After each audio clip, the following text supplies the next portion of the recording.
أعوذ بالله من الشيطان الرجيم. بسم الله الرحمن الرحيم. السلام عليكم ورحمة الله وبركاته.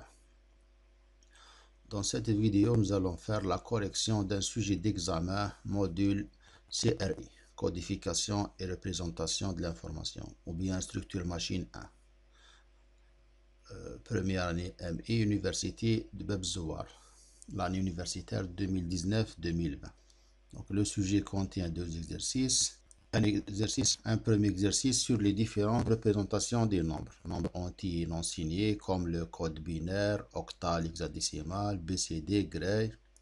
Les nombres signés comme le complément à 2 et les nombres réels qui sont représentés en I3E 750. Et un deuxième exercice sur les fonctions booléennes, l'algèbre de Boole, la simplification, l'utilisation des circuits combinatoires intégrés, comme le multiplexeur, décodeur, etc.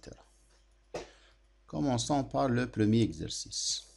Voilà, donc, soit trois nombres A, B et C sur 7 bits, codés en Gray, tels que A égale 1, 0, 1, 1, 0, 1, 0, B est égal 1, 1, 0, 1, 0, 1, 0, C est égal 1, 0, 1, 0, 1, 1, 0.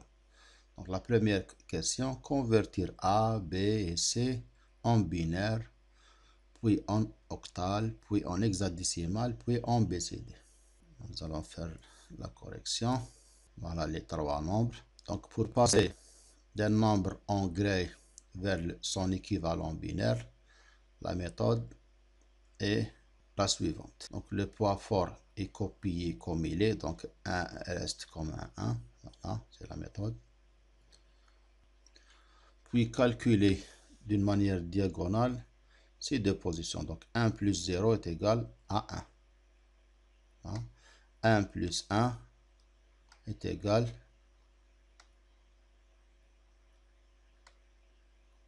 0. 1 plus 0 est égal à 1. 1 plus 0 est égal à 1. 1 plus 1 est égal à 0. 0 plus 0 est égal à 0.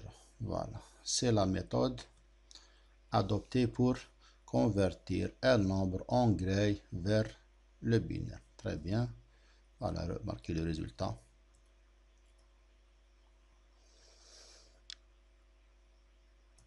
De la conversion. Maintenant, le passage d'un nombre binaire vers la base octale, la base 8. La méthode est simple et regrouper chaque bloc de 3 bits et donner son équivalent en octal. Donc 1, 0, 0, son équivalent est le 4. Voilà. Deuxième bloc, commencer de droite à gauche, bien sûr, les regroupements, c'est un 5. Et 1 avec 2 0 ici, donc c'est un 1. Voilà, donc c'est l'équivalent en octal. Très bien. En hexadécimal, la méthode est de regrouper à partir du code binaire des blocs composés de 4 positions. Je vais effacer ce que j'ai fait. Voilà le regroupement en 4 positions.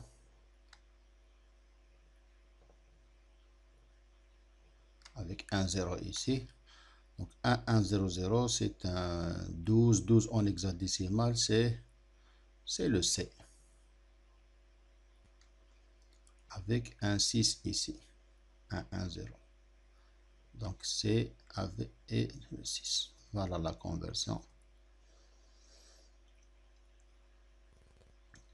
Donc maintenant, l'équivalent BCD. Donc le nombre BCD, donc il nous faut d'abord trouver l'équivalent décimal. Donc je vais faire l'équivalent décimal de ce nombre. Je peux utiliser le code hexadécimal ou bien le binaire ou bien l'octal. Par exemple, je vais utiliser le code hexadécimal. Donc là, le poids de cette position est le 0. Le poids de cette position est le 1. Donc 12 fois 16 puissance 0. Donc c'est 12. que le C, c'est le nombre, plus 6 fois 16 puissance 1, donc plus 6 fois 16. C'est la représentation polynomiale pour trouver l'équivalent décimal. Donc, est égal à 108. Maintenant, l'équivalent BCD de ce nombre décimal. Je vais transformer chaque digit décimal en binaire sur 4 bits. Donc, le 8 est un 1, 0, 0, 0, 0. 1, 3, 0. Le 0 devient 4, 0. Voilà, 4, 0. Et le 1, c'est 0, 0, 0, 1. Voilà, c'est la méthode utilisée pour convertir un nombre décimal vers le BCD. Voilà l'équivalent BCD. Voilà. Donc, cette méthode, bien sûr, est appliquée pour le nombre B et pour le nombre C. Voilà. L'équivalent binaire, l'équivalent octal, hexadécimal, décimal et le BCD. Pour C, la même chose. Deuxième question. Donc, en prenant le format 8 bits, voilà, virgule, effectuons complément à 2 les opérations A moins B et moins B moins C. Utilisez bien sûr dans la question 1. Et à chaque fois, indiquer s'il y a un dépassement. Bien, je vais calculer A moins B, commencer par A moins B. Donc A moins B, je peux transformer le nombre moins B en addition A plus le complément à 2 de moins B. Voilà. Donc A en binaire, c'est le A qui est trouvé dans la première question, bien sûr. Je peux le transformer en signe valeur absolue, SVA, donc le bit de signe, c'est le 0, et la valeur absolue. Donc l'équivalent en complément à 2, c'est toujours le même. Donc c'est 0, 1, 1, 0, 1, 1, 0. Aucun changement. Donc je vais calculer le moins B. Donc le moins B en binaire, c'est moins 1, 0, 0, 1, 1, 0, 0. En SVA, je peux remplacer le signe par le 1, le bit de signe, c'est un 1. Voilà, la représentation sur 8 bits. Maintenant, comment faire le complément à 2 d'un nombre négatif? Donc, je vais commencer de droite à gauche, copier les 0 jusqu'à copier le premier 1. Donc, 0, 0, jusqu'à copier le premier 1. Après le premier 1, je vais inverser les bits. Donc, 1 devient 0, 0 devient 1, 1, 0. Bien sûr, le bit de signe reste comme il est, bien sûr. Voilà, c'est l'équivalent complément à 2 de ce nombre. Voilà, remarquez 0, 0, 1, 0, 1, 1, 0, 1. Maintenant, je vais faire l'addition en complément à 2, bit par bit.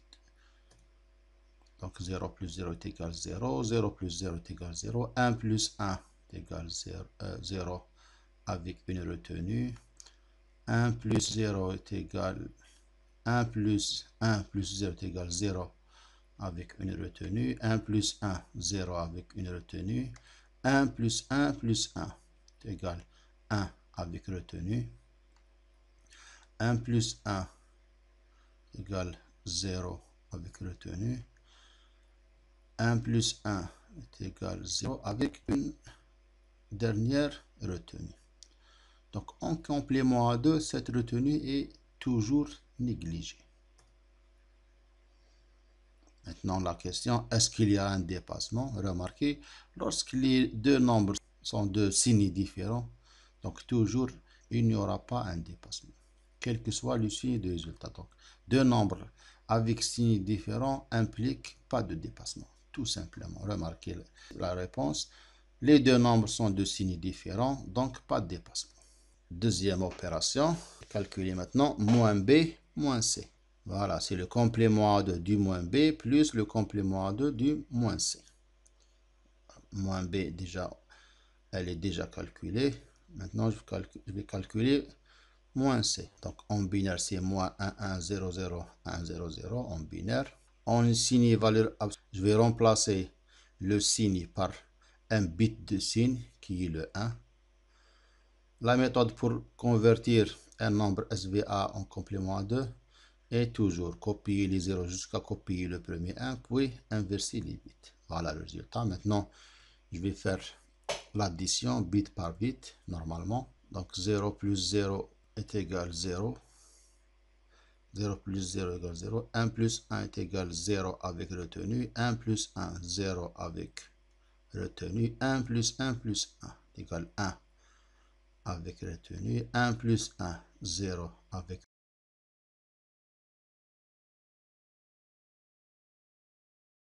retenue.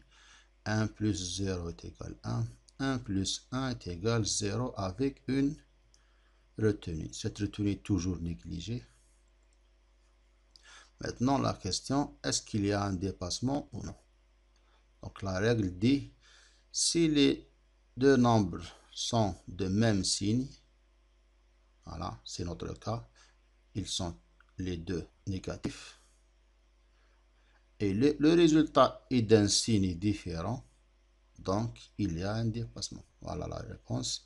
La somme de deux nombres négatifs a donné un nombre positif. La somme de deux nombres négatifs a donné un nombre positif.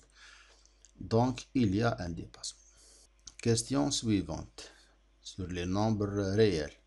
Donc, soit A et B, deux nombres représentés en virgule flottante, selon la norme I3E 754. A est égal 436E000. Donc, c'est une représentation en hexadécimal. B est égal 42A80000. La question est, calculer la différence D est égal à moins B et donner le résultat en binaire puis en forme I3E. Commençons par le nombre A. Donc, j'ai transformé cette représentation hexa en représentation binaire. J'ai remplacé chaque position, chaque digit hexa par son équivalent en 4 bits. Voilà, binaire. La dénormalisation de A, toujours pour calculer, pour faire des opérations en I3E normalisées, il faut d'abord dénormaliser les deux nombres. Voilà. But de poids fort, c'est un 0, remarquez. Donc, le nombre A est un nombre positif. Le signe est plus. L'exposant biaisé sur 8 bits égale 1, 4, 0, 1, 1, 0. En binaire est égal 134 en décimal. Donc, l'exposant est égal 134 moins 127. Toujours, on fait la soustraction de 127 qui a été ajouté avant. Donc, l'exposant est égal 7. L'exposant de ce nombre est 7. La mantis. Donc, pour trouver la mantis, on écrit 1, c'est un bit qui n'est pas représenté dans le code, c'est un bit caché. 1, la mantis normalisée qui est écrite ici, remarquez. 1, 1, 0, 1, 1, 1 et des 0. Donc, c'est la mantis normalisée. Et la mantis égale 1, ce qui est écrit dans la représentation. Maintenant, la forme finale de A est égale plus 1,110111 fois 2 puissance 7. C'est la dénormalisation de A. Dénormalisation de B. Voilà le code I3E en binaire de B. Je vais commencer par le bit de signe. Remarquez, c'est un 0, donc le nombre B est un nombre positif. L'exposant, c'est 8 bits, donc est égal 1, 4, 0, 1, 0, 1 est égal 133. Donc l'exposant biaisé, l'exposant modifié ou bien décalé. Donc l'exposant est égal 133 moins 127 est égal 6. Très bien. La montée, c'est égal 1, c'est le bit caché, virgule, ce qui est écrit ici. Donc, remarquez, 0, 1, 0, 1. Je peux compléter les 0, mais je peux compléter le nombre avec les 23 bits. Donc B est égal plus 1,0101 fois 2 puissance 6. L'étape suivante, alignement des exposants. Donc remarquez que l'exposant de A est 7 et l'exposant de B est 6. Je vais aligner les exposants vers l'exposant le plus grand. Donc je vais aligner B vers l'exposant 7. Donc B est égal 0,1010 fois 2 puissance 7. J'ai décalé la virgule par une position. Comme ça. Il devient 1,0,1,0,1. Et la puissance devient 7. Maintenant, les deux nombres sont de même puissance. Je peux additionner ou bien soustraire les mantis parce que il s'agit d'une opération de soustraction. Donc, je vais calculer A moins B au niveau des mantis. Soustraction des mantis est égal. Voilà, remarquez. Je vais faire la soustraction bit par bit. 1 moins 0 est égal 1. 1 moins 1 est égal 0. 1 moins 0, 1. 0 moins 1, je vais emprunter un 1, devient 2 moins 1 est égal 1. 1 moins 1 est égal 0. 1 moins 1, 0. 1 moins 0 est égal 1. C'est le résultat de la soustraction. Donc D est égal plus, parce que le résultat est positif, 1,001101 fois 2 puissance 7, l'exposé. La phase suivante, normalisation du résultat. Voilà, but du poids fort est 0. Pourquoi 0? Parce que le signe, remarquez, est positif. Très bien. Deuxième étape, l'exposant du résultat est 7. Donc l'exposant biaisé, je vais ajouter 127 pour obtenir l'exposant biaisé est égal 134 qui est 140,110. Très bien. La mantis normalisée. Donc je vais prendre la partie après la virgule. On a dit que le 1 est un bit caché qui n'est pas représenté. Donc la mantis normalisée, c'est 2 0, 2 1, 0, 1. Voilà, 2 0, 2 1, 0, 1. Bien sûr, la mantis normalisée est sur 23 bits. Donc je vais compléter la mantis jusqu'à avoir mes 23 bits. Voilà, donc le code I3E du résultat, ou bien la représentation I3E est égale 0. C'est le bit de signe. 140,110, c'est l'exposant biaisé. Et 0,011,0,1,0,1, 0,011,0,1 D0, c'est la mantis normalisée. Passons maintenant à l'exercice 2, qui est un exercice sur les fonctions booléennes, la simplification, l'algèbre de Boole, tout ce qui est utilisation des circuits combinatoires. Donc, je vais lire l'énoncé de l'exercice.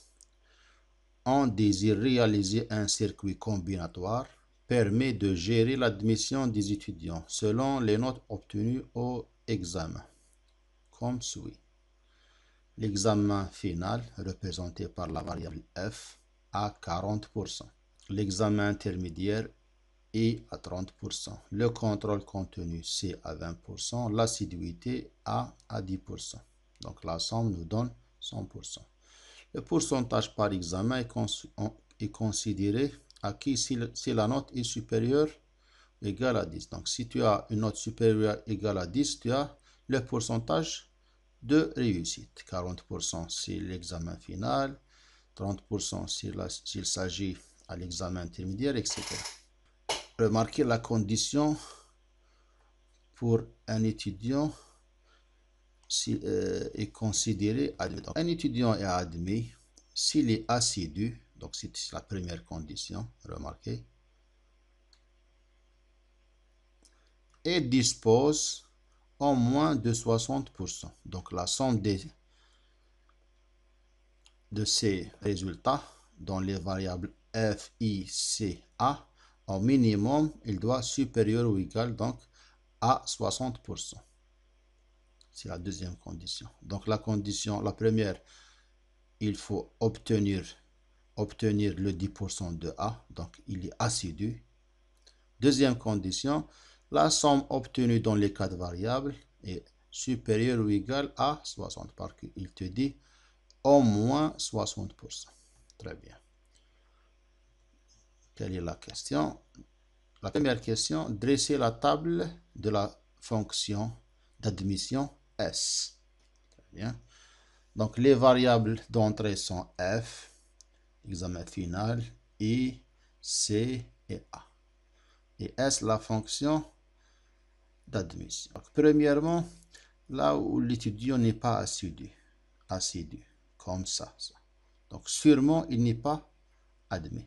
Parce que la première condition te dit, il faut qu'il est assidu. Donc, je peux remplir ces lignes, là où il y a des zéros dans A, par des zéros. Parce que l'étudiant, dans ce cas, il n'est pas admis sûr. Maintenant, deuxième cas, la deuxième condition, de calculer la somme de ces quatre variables pour obtenir au moins 60%. Remarquez ce cas, 1 qui est 10 plus 0, 0, 0, parce qu'il a des 0. Donc, la somme des résultats obtenus, c'est un 1. Donc, il n'est pas, c'est un 10. Donc, il n'est pas admis. Deuxième cas.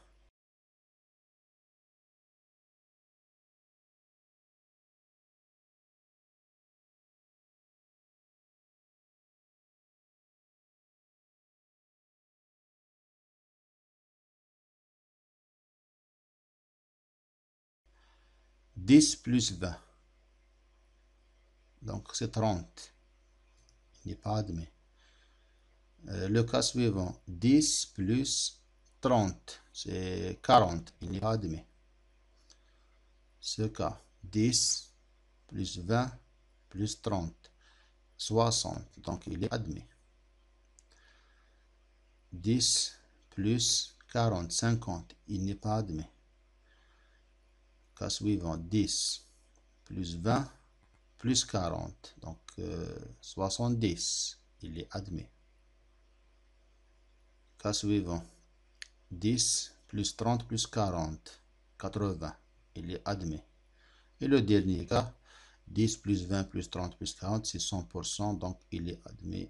Deuxième question, calculer les formes disjonctives et conjonctives simplifiées de S. Donc j'ai quatre variables. Meilleure méthode pour simplifier une fonction à quatre variables, c'est le tableau de cas. Pour trouver la fonction disjonctive, je vais simplifier les 1. Voilà, j'ai un bloc de 1. Il me reste un 1 ici, donc je peux le regrouper avec le 1 voisin. Très bien, c'est le meilleur regroupement possible.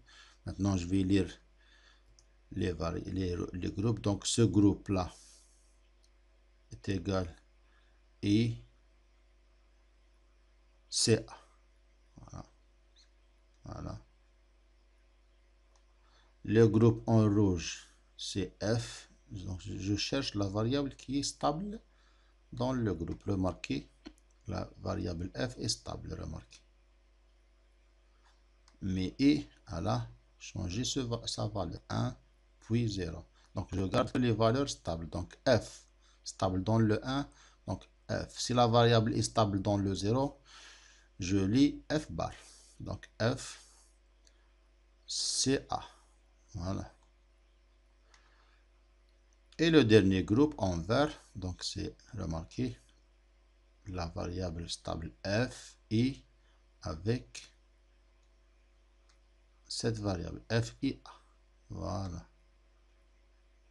Très bien. Donc, la fonction disjonctive est égale FIA plus ICA plus FCA. Maintenant, la forme conjonctive. La forme conjonctive, je vais regrouper les zéros. Un bloc de 8 bits, 8 zéros, remarquez. Pour ces deux zéros, je peux prendre un bloc de 4 positions, 4 cases. Il me reste par exemple ce 0. Je peux prendre un bloc de 4. Voilà. Il me reste ce 0 là. Je peux prendre un bloc de 4. Comme ça. C'est 2 avec les deux autres cases en face. Donc, c'est le meilleur regroupement des zéros possible. Voilà, je vais lire les blocs. Le bloc en vert, donc remarquez la variable. La variable maintenant, la variable qui est stable, c'est le A. Il est stable dans le 0. Donc, puisque je suis en train de regrouper les zéros pour la forme conjonctive, donc le 0, il est A, c'est pas A bar. Donc, le bloc en vert, il est comme un A. Très bien. Voilà. Deuxième bloc de 4 bits, c'est F plus E. Remarquez F parce qu'il est stable dans le 0. La relation entre le variable, c'est plus. Donc plus E. Voilà, F plus E. Le bloc suivant en rouge, remarquez la variable qui est stable, c'est le F plus C. Voilà, c'est ça. Et le dernier groupe, la variable stable, c'est le I, stable dans le 0, c'est un I plus C. Voilà, le C, remarquez, il est stable. Donc, le dernier groupe, c'est I plus C. Voilà le résultat. Donc, c'est la forme conjonctive. Très bien. Troisième question. Réaliser S en utilisant uniquement des portes NAND. F. Donc, pour réaliser une fonction avec des portes NAND, je vais utiliser la forme disjonctive. Si la question était en utilisant des portes NOR, donc je vais utiliser la forme conjonctive pour simplifier les calculs. Donc S est égal FIA plus ICA plus FCA. Je vais placer deux barres au-dessus. Je vais décomposer la barre inférieure en utilisant le théorème de De Morgan. Donc est égal FCA bar plus ICA bar plus FCA bar, le tout bar. Remarquez, c'est une porte NAND. C'est une porte NAND à 3 entrées, bien sûr. C'est une porte NAND à 3 entrées. Et le tout est une porte NAND à 3 entrées. Voilà la solution. F ici, c'est mes variables. 3 portes NAND et la dernière porte NAND. Question suivante. Réaliser S avec minimum de multiplexeur 4 vers 1. Bien sûr, sans utiliser des portes logiques. Dans ces cas, je vais utiliser pour chaque 4 lignes un multiplexeur. Remarquez. Donc, je vais utiliser en premier niveau 4 multiplexeurs. Remarquez ici les A, toutes les combinaisons possibles. 0, 0, 0, 1, 1, 0, 1, 0, 0, 0, 1, 1. Donc, les lignes de sélection de ces multiplexeurs sont le C et le A. Et les entrées du multiplexeur sont les valeurs de S. Voilà, c'est le premier niveau. Remarquez, voilà le premier multiplexeur. Le deuxième multiplexeur, remarquez, 0, 0, 0, 1, remarquez, 0, 0, 0, 1. Troisième multiplexeur, remarquez, 0, 0, 0, 1, 0, 1, 0, 1 pour le quatrième multiplexeur. Les lignes de sélection sont le C et le A. Voilà. Sont les mêmes pour les 4 multiplexeurs. C'est le premier niveau. Donc, je vais obtenir dans le premier niveau 4 sorties. Donc, 4 sorties ici. Pour chaque mux, une sortie. Donc, ces sorties sont sélectionnées par les F et. Remarquez dans le premier bloc, c'est le 0, 0, 1, 1, 0, 1, 1. Toutes les combinaisons possibles. Donc, les lignes de sélection dans le deuxième niveau sont les F et E. Comme celui. Voilà, FI. Voilà. Et les sorties des mux sont connectées comme des entrées du multiplexeur deuxième niveau. Et la sortie finale représente la variable S. Très bien. Maintenant, est-ce que je peux faire une optimisation? Parce que dans la question, il te dit avec minimum de multiplexeurs. Remarquez le premier cas. si le multiplexeur possède une entrée unique. 4 0 directement, ou bien D1, ou bien une variable, par exemple A. L'essentiel, une entrée unique. Donc dans ce cas, on peut éliminer le multiplexeur carrément et le remplacer par cette entrée unique, par le 0 dans notre cas. Donc je peux éliminer ce multiplexeur et le remplacer par 0. Donc c'est une optimisation pour gagner un multiplexeur. Deuxième remarque, remarquez ce multiplexeur. Il a comme ligne de sélection le C et le A et comme entrée 0, 0, 0, 3, 0, 1. Remarquez ce multiplexeur. Même ligne de sélection, même entrée. Donc ces deux mux sont identiques. Donc je peux éliminer 1 et faire une sortie ici. Dupliquer la sortie, tout simplement. Donc éliminer ce mux et dupliquer le résultat. Voilà. Donc j'ai gagné deux multiplexeurs. Voilà. Donc la solution finale est la suivante. Donc 1, 0 pour le E0. Le multiplexeur, deuxième multiplexeur qui possède j'ai dupliqué la sortie pour les connecter en E1 et E2. Et le quatrième multiplexeur qui est connecté avec E3. Voilà, c'est la solution idéale avec minimum de multiplexeurs et sans porte logique, sans utiliser des portes logiques. Question suivante, réaliser S avec un seul multiplexeur 4 vers 1 et des portes logiques. Donc un seul multiplexeur. Maintenant, comment je vais découper ma table de vérité? Donc pour un multiplexeur de 4 vers 1, donc il possède deux lignes de sélection et 4 entrées. Donc je vais découper la table de vérité en 4 parties. 4 blocs de 4 lignes chacun. Remarque. Voilà. Dans chaque bloc, remarquez FI 0, 0. Voilà, 0, 0. Deuxième bloc, 0, 1. Troisième bloc, 1, 0 de FI. Et le dernier bloc, 1, 1. Remarquez toutes les combinaisons possibles. Donc FI représente les lignes de sélection de notre multiplexeur. Maintenant, je vais calculer S dans chaque bloc en fonction de, bien sûr, C et A. Remarquez, S est égal 0 dans tous les cas. Donc S est égal 0. Et S représente l'entrée E0. Donc E0 est égal 0. Passons maintenant au deuxième bloc. Remarquez, S est égal 1 ici. Je peux lire S comme la lecture d'une fonction à partir de sa table de vérité. Donc, je peux imaginer une table de vérité comme ça, avec une fonction S et deux variables. Donc, lire S, c'est CA. Donc, S est égal CA. Ou S dans ce bloc est égal E1. Donc, E1 est égal CA. E2 est égal CA. E3, remarquez, est égal C bar A plus CA. C bar A plus CA. Je peux extraire A facteur commun est égal A fois C plus C bar est égal A. Donc E3 est égal A. Très bien, donc le schéma équivalent est le suivant. La première entrée E0, c'est 0. La deuxième entrée, c'est A fois C. La troisième entrée, c'est la même. C'est pour ça que j'ai dupliqué la A fois C. Et la dernière entrée, c'est le A.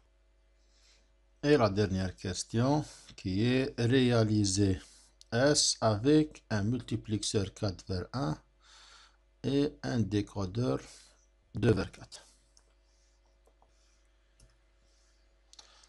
Donc pour cela, je vais découper ma table de vérité en blocs, 4 blocs, de chaque bloc est de 4 lignes. Je vais utiliser un décodeur qui possède comme des lignes d'entrée la variable CA. Donc la première sortie sera C bar A bar, c'est le 00 de CA. La deuxième sortie, c'est C bar A, c'est le 01. Troisième sortie, c'est le CA bar, c'est le 10. Et la dernière sortie, c'est CA, c'est le 1. Très bien.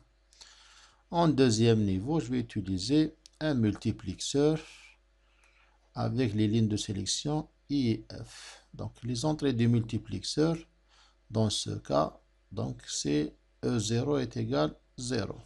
Voilà. 0. Dans le deuxième cas, l'entrée du multiplexeur c'est CA.